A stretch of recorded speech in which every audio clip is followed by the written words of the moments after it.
فضلا من ربكم فإذا أفضتم من عرفات فاذكروا الله عند المشعر الحرام واذكروه كما هداكم وإن كنتم من قبله لمن الضالين ثم أفيضوا من حيث أفاض الناس واستغفروا الله إن الله غفور رحيم فإذا قال الناس من يقول ربنا آتنا في الدنيا وما له في الآخرة من خلاق ومنهم من يقول ربنا آتنا في الدنيا حسنة وفي الآخرة حسنة وقنا عذاب النار أولئك لهم نصيب مما كسبوا والله سريع الحساب صدق الله العظيم.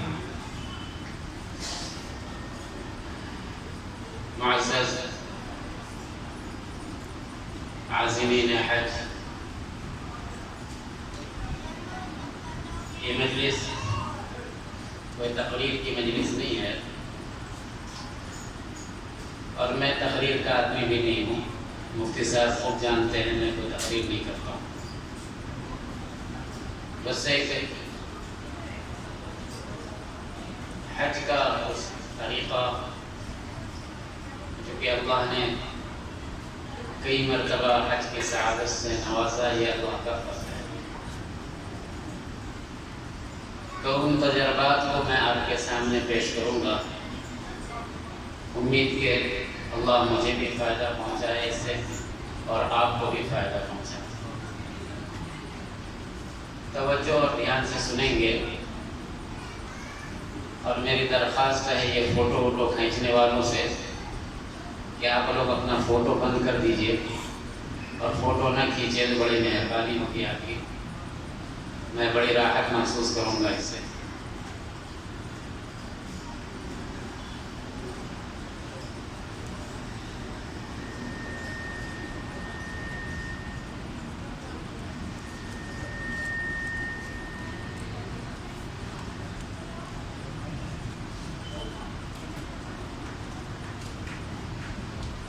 اللہ کے رسول صلی اللہ علیہ وسلم نے مدینہ پاک سے سن 10 ہجری میں حج کا سفر فرمایا. ایک بڑی تعداد آپ صلی اللہ علیہ وسلم کے ساتھ حج میں تھی اور مکہ مکرمہ پہنچتے پہنچتے حج کا وقت شروع ہوتے ہوتے یہ تعداد 1 لاکھ سے بھی زیادہ ہو گئی. یعنی پوری جتنے بھی مسلمان تھے اکثر پہنچ گئے حج کے اندر. کم ایسے تھے جو اپنے مجبوریوں اور اپنے معذوریوں کی وجہ سے نہیں پہنچ سکے.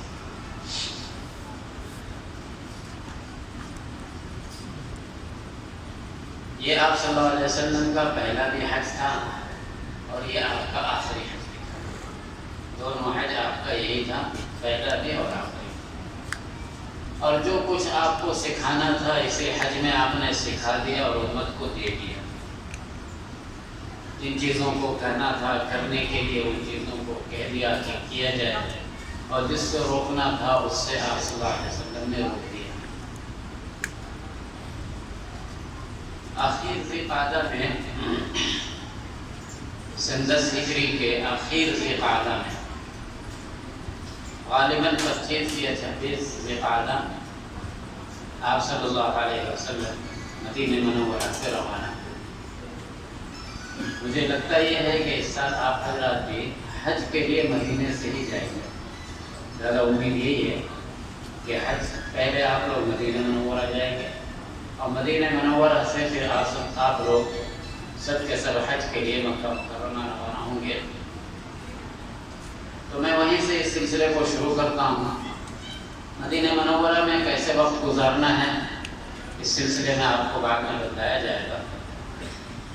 البتہ مدینہ منورہ سے آپ لوگ سفر کریں گے. حج کی تیاری کے سلسلے میں بھی آپ سے بتایا جائے گا. میں اس سلسلے کو بھی نہیں چھیڑوں گا کہ حج میں کیا تیاری کرنی ہے نہیں تیاری کرنی ہے. میں حج کے 5 یوم جو ہیں اس 5 یوم کو بتاؤں گا کہ حج کے 5 دن یا 6 دن کیا کرنا ہے ہمیں. میں اس سلسلے کو شروع کروں گا اور اس کو بتاؤں گا. تو 25 یا 26 ذی قعدہ کو آپ صلی اللہ علیہ وسلم نے حج کا سفر شروع کیا۔ عصر کی نماز کے وقت آپ صلی اللہ علیہ وسلم بیر علی کے پاس، جہاں پہ ایک بڑی مسجد بنا دی گئی ہے، وہاں تشریف فرما ہوئے۔ ابیار علی بھی اسے کہا جاتا ہے، بیر علی بھی اسے کہا جاتا ہے، ذوالحلیفہ بھی اسے ہی کہا جاتا ہے۔ تو ذوالحلیفہ صلی اللہ علیہ وسلم تشریف فرما ہوئے عصر کے وقت۔ آپ صلی اللہ علیہ وسلم نے وہ رات وہیں قیام فرمایا، آپ نے وہیں سے احرام باندھا، آپ لوگ بھی وہیں سے احرام باندھیں گے۔ احرام کیسے باندھیں گے، احرام باندھنے کا کیا طریقہ ہوگا، یہ آپ کو انشاءاللہ بتا دیا جائے گا۔ احرام باندھنے کی ابتدا کس طرح سے کرنی ہے؟ احرام باندھنے کے لیے افضل اور بہتر یہ ہے کہ احرام سے پہلے آدمی اپنے آپ کو اچھی طرح سے پاک صاف کر لے، اچھی طریقے سے پاک صاف کر لے۔ اچھی طرح پاک صاف کرنے کا مطلب یہ ہے کہ بال صاف کرنا ہو بال صاف کر لے، ناخن کاٹنا ہو ناخن کاٹ لے، اور اسی طریقے سے نہا لے، اچھی طریقے سے نہا وہا کر کے پھر تیار ہو جائے۔ اس کے بعد پھر احرام کے کپڑے باندھ لے۔ ذوالحلیفہ میں لے جا کر کے آپ کو روکا جائے گا، 1-2 گھنٹے کے قریب وہاں بس لگے رہے گی۔ مدینہ منورہ سے آپ جب چلیں گے تو سارا سامان اپنے ساتھ لے لیں گے، جو بھی سامان آپ کا ہے۔ مکہ مکرمہ جائیں گے آپ، واپسی بھی چونکہ آپ کی مکہ مکرمہ سے ہو جائے گی۔ دیکھیے یہ سفر حج کا ہے۔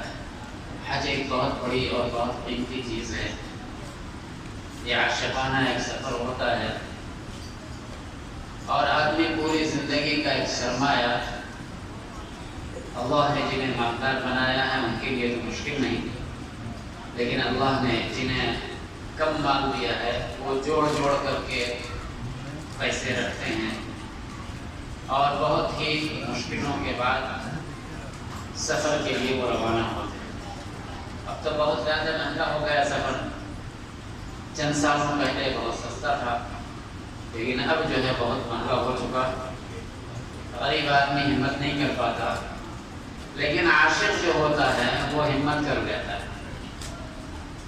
عاشق جو ہوگا وہ ہمت کر لیتا ہے، کسی نہ کسی طریقے سے وہ ہمت کر لیتا، اور جب آدمی ہمت کر لیتا ہے تو اللہ اس کے لیے سبیل بھی پیدا کر دیتا ہے۔ میں ایک واقعہ بتاتا ہوں، خود میرا اپنا واقعہ ہے۔ میں راجستھان میں تھا، ہمارے مدرسے کے صدر مدرس بلکہ محتمل وہ حج کے سفر پر گئے، تو دل بہت ہی بے چین ہوا کہ سفر حج میں جا رہے ہیں۔ واپس جب لوٹ کے آئے تو ساری کارگزاری سنائی، تب بھی لوگ بے چین ہوا دل۔ میں یہ اس لیے بتا رہا ہوں کہ آپ میں سے بہت سے ایسے ہوں گے جو سفر حج پہ جانا چاہتے ہوں گے، سبیل پیدا نہیں ہو پا رہی ہوگی، امید کہ اللہ تعالیٰ ان کے لیے سبیل نکال دے گا۔ میں اس لیے سنا رہا ہوں۔ میں نے ایک واقعہ سنا، ایک صاحب نے سفر حج کیا، مؤذن صاحب تھے یا غریب آدمی تھے، تو انہوں نے ان سے کسی نے کہا کہ ایک تھیلی بنا لو، اور اس تھیلی کے اندر جتنے پیسے تم رکھ سکتے ہو رکھتے چلے جاؤ۔ اسی نام سے، حج کے نام سے 10 روپے 20 روپے 100 روپے 50 روپے 1000 روپے، اس نے کافی دنوں تک اس نے پیسے جمع کیے، اور اللہ نے ان کے لیے راستہ کھول دیا اور وہ حج کے لیے چلے گئے۔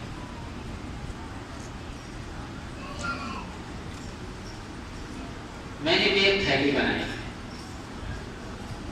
سفر حج پر جانے کے لیے، میں نے ایک تھیلی بنوائی گھر میں، اور اس میں پیسے رکھنا شروع کیا۔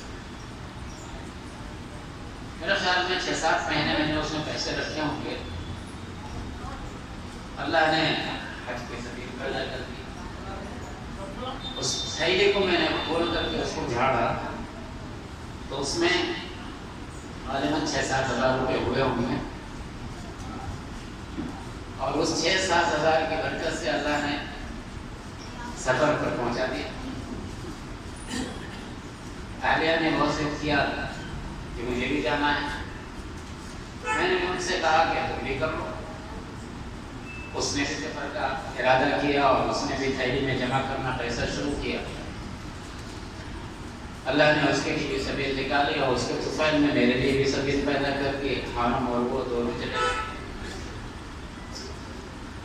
تو آدمی اگر دل سے عزم کر لے، ارادہ کر لے، اللہ سے مانگتا رہے تو اللہ رب العزت اپنے دربار میں اسے پہنچا دیتا ہے۔ اور جب ایک بار آدمی جوانی میں چلا جاتا ہے تو وہ رکتا نہیں ہے، پھر وہ آپ بڑھاپے میں آج میں جائیں گے پھر کہاں محنت کر پائیں گے، پھر وہ رکتا نہیں ہے، پھر تو اس کو ایک چسکا لگ جاتا ہے، ایک عجیب و غریب کیفیت دل کے اندر پیدا ہو جاتی ہے کہ پھر آدمی سوچتا ہے کہ نہیں اب تو بار بار جانا ہے، اور پھر اللہ رب العزت سے پہنچانا شروع کرتے ہیں، پہنچاتے رہتے ہیں۔ اس لیے نوجوان لوگ حج کا ارادہ کریں، نوجوان حج کے لیے جائیں۔ بوڑھے لوگ جو حج میں جاتے ہیں بیچارے محتاج ہو جاتے ہیں، ہر وقت ایک دوسرے کی مدد کے محتاج رہتے ہیں، کوئی میری مدد کر دے، کوئی میرا کچھ کرتے ہیں۔ اور جوان دوسروں کی خدمت کرتا ہے اور دوسروں کو لے کر کے چلتا ہے۔ تو جوانی یہ حج کا وقت ہے، جوانی میں حج کریں، بڑھاپے میں نہیں، یہ سب چیز سے فارغ ہو کر کے نہیں۔ اگر اس امید پر رہیں گے تو اللہ زندگی سے فارغ کر دے گا اور جا بھی نہیں پائیں گے اور حج ذمے میں رہ جائے گا۔ اس لیے جلدی حج کا ارادہ کریں، مسئلہ معلوم کر لیجئے گا مفتی صاحب سے، اپنے قاضی صاحب سے کہ حج کن پر فرض ہے۔ اکثر لوگ ہوتے ہیں جن پر حج فرض ہو چکا ہوتا ہے اور وہ حج نہیں کرتے ہیں، اکثر لوگ ہوتے ہیں۔ اس سلسلے میں مسئلہ معلوم کر لیجیے گا، اور بڑی وعید ہے اس کی، جیسے حج کی فضیلت ہے اور حج نہ کرنے کی وعید بھی بہت ہے۔ اللہ کے رسول صلی اللہ علیہ وسلم نے فرمایا جو آدمی حج کی استطاعت رکھتا ہو اور حج نہ کر سکے، اس کی مرضی ہے کہ یہودی ہو کر مر جائے یا نصرانی ہو کر مر جائے، اسلام کی حالت میں نہ مرے۔ اتنی بڑی اس کی، اتنا بڑا اعتاب ہے اللہ کے رسول کی طرف سے۔ پہلے کہتے ہیں تو مدینہ منورہ سے آپ روانہ ہوں گے تو غسل کر لیں، غسل کر لیں۔ غسل کرنے کے بعد حج کے احرام کی 2 چادریں مردوں کے لیے ہوں، 2 چادر۔ وہ احرام کی چادر ہے، اس کو اوڑھ لینے سے احرام نہیں ہوتا ہے، یہ یاد رکھیے، اس کے اوڑھ لینے سے احرام نہیں ہوگا، بلکہ یہ حج کے احرام کی چادر ہے۔ آپ نے غسل کر لیے، غسل کرنے کے بعد ان دونوں چادروں کو آپ پہن لیجیے، وہیں ذوالحلیفہ کے اندر 2 رکعت نماز پڑھ لی۔ اگر 4 رکعت پڑھنے تو بہتر ہے، 2 رکعت توبہ کی بھی پڑھ لیجیے اور 2 رکعت پھر نفل پڑھیے، اور اس میں قل یا ایھا الکافرون پہلی رکعت میں، دوسرے رکعت میں قل ھو اللہ احد پڑھیے۔ اس کے بعد جب نفل سے آپ فارغ ہو جائیے تو سر ڈھک کر کے آپ نے نماز پڑھی ہوگی، اب آپ کو نیت کرنا ہے، آپ کو اب نیت کرنا ہے، تو اب آپ نیت کریں گے سر کھول کر کے، سر کھول لیجیے، چادر آپ نے اوڑھ رکھی تھی، اس چادر کو سر سے نیچے کر لیجیے۔ یہ مردوں کے لیے، عورتوں کے لیے نہیں بتا رہا ہوں، صرف مردوں کے لیے۔ اس کے بعد پھر نیت کیجیے، اے اللہ میں عمرے کی نیت کر رہا ہوں یا حج کی نیت کر رہا ہوں، جو نیت کر رہا ہوں میں بھی تفصیل اس کی بتاؤں گا۔ اے اللہ اس کو میرے لیے آسان کر دیجیے اور میری طرف سے قبول کر لیجیے۔ درمیان میں ایک بات میں حج افراد ہے، حج تمتع ہے اور حج قران ہے، یہ سنیے۔ حج افراد آپ نے کتابوں میں پڑھا بھی ہوگا کہ میقات سے صرف حج کا احرام باندھنا، میقات سے صرف حج کا احرام باندھنا، یہ حج افراد کہ میقات سے آدمی احرام باندھے، یہ نیت کر کے کہ اے اللہ میں حج کی نیت کر رہا ہوں، اس کو میرے لیے آسان کر دیجیے، میری طرف سے قبول یہ حج افراد. حج افراد والے کیا کریں گے؟ مکہ مکرمہ جا کر کے ایک طواف کریں گے جسے طواف قدوم کہا جاتا ہے. طواف کرنے کے بعد اپنے حج کے احرام کو اسی طرح باقی رکھیں گے، اس میں کوئی چھیڑ چھاڑ نہیں. اب اس کے بعد 7 یا 8 بجے کو جب مینا جائیں گے تلبیہ پڑھتے ہوئے چلے جائیں گے، پھر اس کے بعد عرفات، پھر وہاں سے مزدلفہ، پھر مینا، پھر کنکری ماریں گے. کنکری مارنے کے بعد پھر اپنا سر منڈا لیں گے یا سر کے بال چھوٹے کریں گے. حج افراد والوں کے ذمہ قربانی نہیں کریں گے. یہ حج افراد. حج تمتع کہ ذوالحلیفہ سے آپ صرف عمرے کا احرام باندھیں. ذوالحلیفہ سے صرف عمرے کا احرام باندھیں. عمرے کا احرام باندھ کے مکہ مکرمہ گئے، طواف کیا، صفا مروہ کی سعی کر لی، اور اس کے بعد پھر صفا مروہ کی سعی کے بعد پھر آپ حلق کرا لیں یا قصر کرا لیں، بال چھوٹے کرا لیں یا بال مروا لیں. اب آپ کا احرام کھل گیا. اب آپ مکہ مکرمہ میں مقیم رہیں، وہی عبادت وغیرہ میں رہیں، طواف کریں اور جو کرنا ہوتا ہے. اس کے بعد اور عمرہ بھی کرنا چاہتے ہیں تو آپ اور عمرہ بھی کر لیجیے. پھر 7ویں ذی الحجہ کو یا 8ویں ذی الحجہ کو آپ کو مکہ مکرمہ سے مینا لے جایا جائے. اس سے پہلے آپ احرام باندھ لیجیے اور پھر مینا چلے جائیں. پھر وہاں سے عرفات جائیں گے، پھر مزدلفہ آئیں گے، پھر مینا آئیں گے، پھر کنکریاں ماریں گے. کنکریاں مارنے کے بعد پھر قربانی کریں گے. قربانی کرنے کے بعد پھر آپ کا سر سوال کٹوائیں گے یا منڈوائیں گے. تو اب آپ کا احرام کھل جائے. یہ حج تمتع ہو. حج قران کیا ہے؟ میقات سے یعنی ذوالحلیفہ سے حج اور عمرہ دونوں کی نیت ہے. حج کی بھی نیت ہوگی اور عمرے کی بھی نیت ہوگی، دونوں نیت ہوگی. حج کی بھی نیت اور عمرے کی بھی نیت. کیسے کریں گے؟ اے اللہ میں حج اور عمرے کی نیت کر رہا ہوں، اے اللہ ان دونوں کو میرے لیے آسان کر دیجیے اور ان دونوں کو میری طرف سے قبول کر دیجیے. اس طرح سے اے اللہ میں آج حج اور عمرہ دونوں کی نیت کر رہا ہوں، اس کو میرے لیے آسان کر دیجیے اور اس کو میری طرف سے قبول کر دیجیے. ابھی تیز ہو گیا، ابھی کم کام. تو یہ ہوگا. اب یہ لوگ کیا کریں گے؟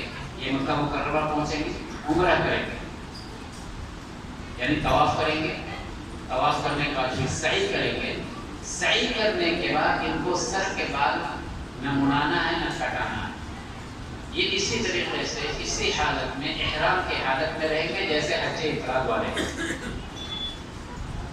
یہ طواف تو کر سکتے ہیں، اس کے بعد بھی اور طواف کر سکتے ہیں، نماز پڑھ سکتے ہیں، دیگر عبادتوں میں لگے رہیں گے. پھر 8ویں ذی الحجہ کو یا 7ویں ذی الحجہ کو مینا لے جایا جائے.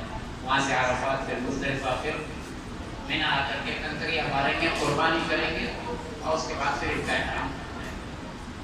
تو یہ تینوں اس میں حج کی ہوئی، حج افراد، حج تمتع اور حج قران. آپ صلی اللہ علیہ وسلم نے حج قران کیا. آپ صلی اللہ علیہ وسلم نے ذوالحلیفہ سے دونوں احرام باندھا.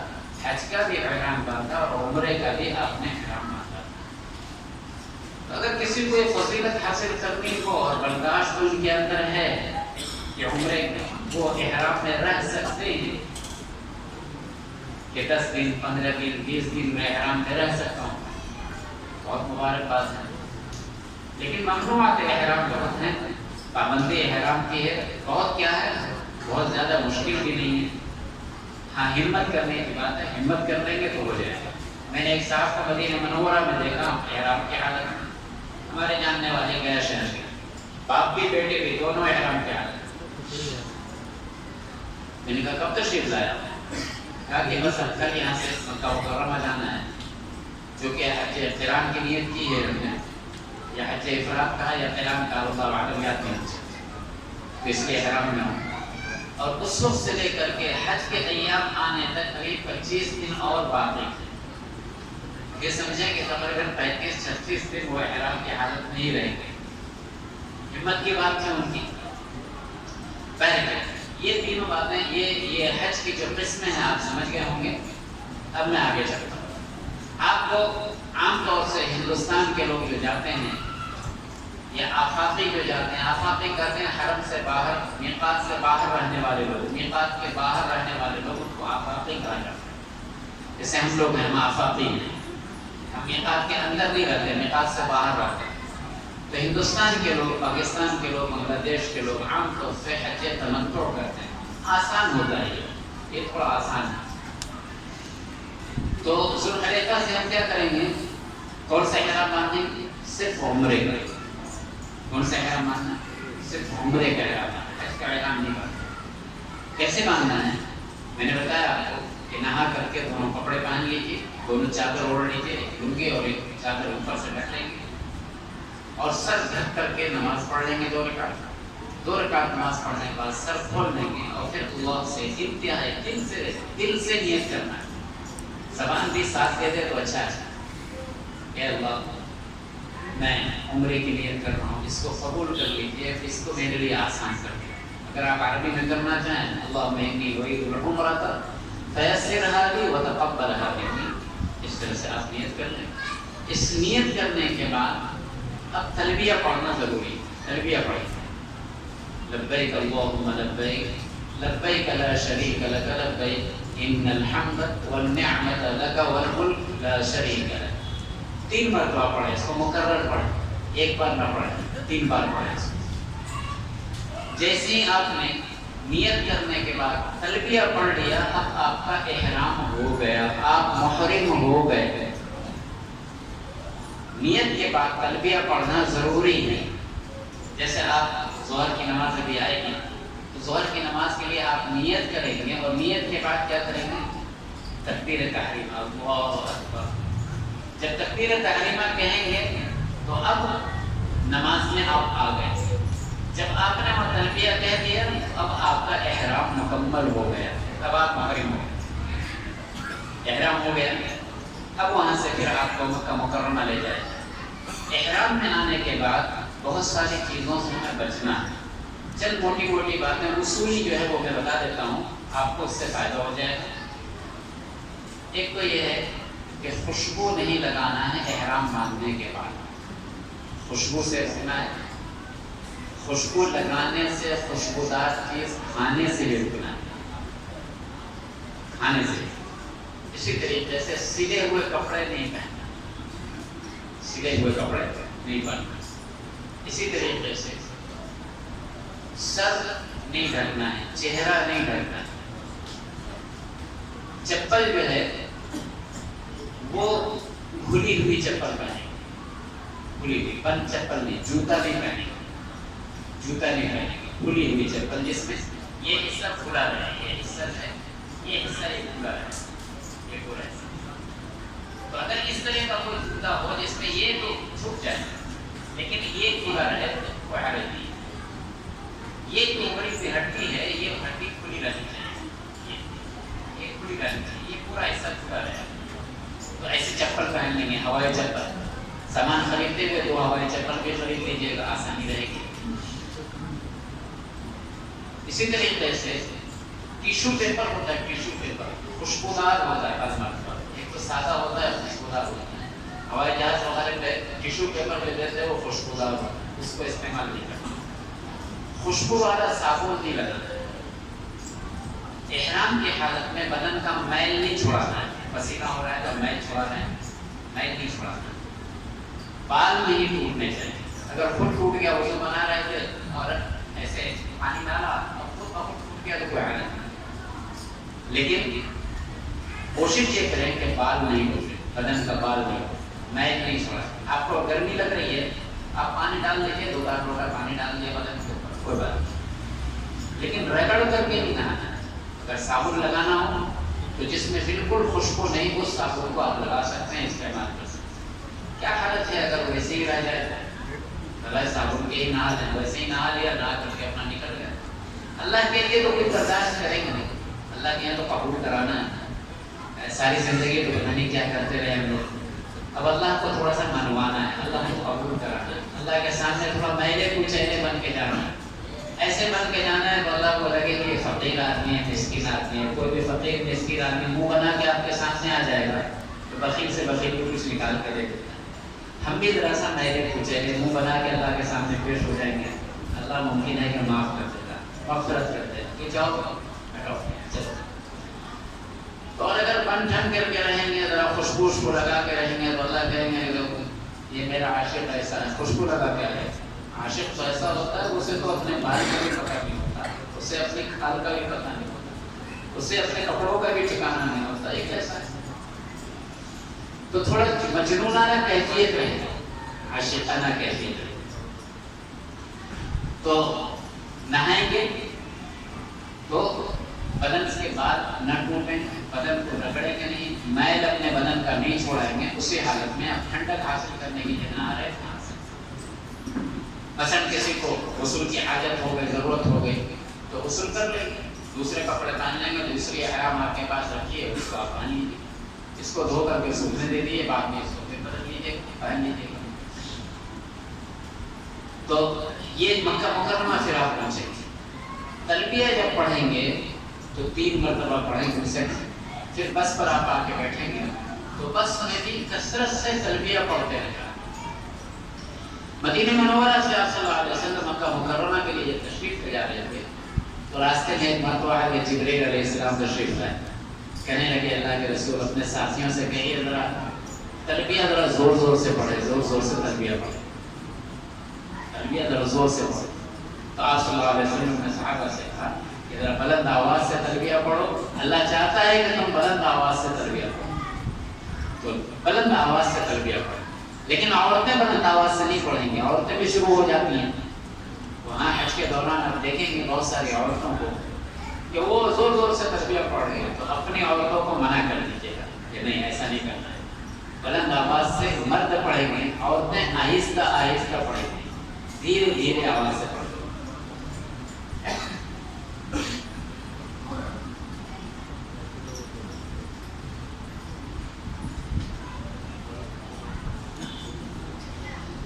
بس پر بھی آپ بلند آواز سے تلبیہ پڑھتے ہوئے جائیں، خامخواہ کی باتیں نہ کر کے.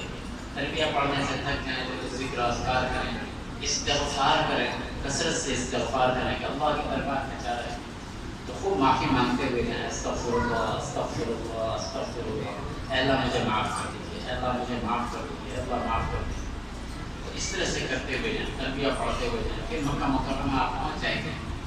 درمیان میں آپ سے راستے میں کہیں پر کچھ پاسپورٹ وغیرہ کے لیے جائے گا، آپ پاسپورٹ دے دیں گے، پھر وہ آپ کے ہاتھ میں کچھ پٹی وغیرہ ڈال دیں گے اور پھر بعد میں چل کر کے آپ کے پاسپورٹ کا ایک کاغذ دیں گے جس میں پاسپورٹ نمبر وغیرہ سب ہوگا آپ کے پاس میں، وہ آپ کے کمرے میں وہ پہنچا دیا جائے گا.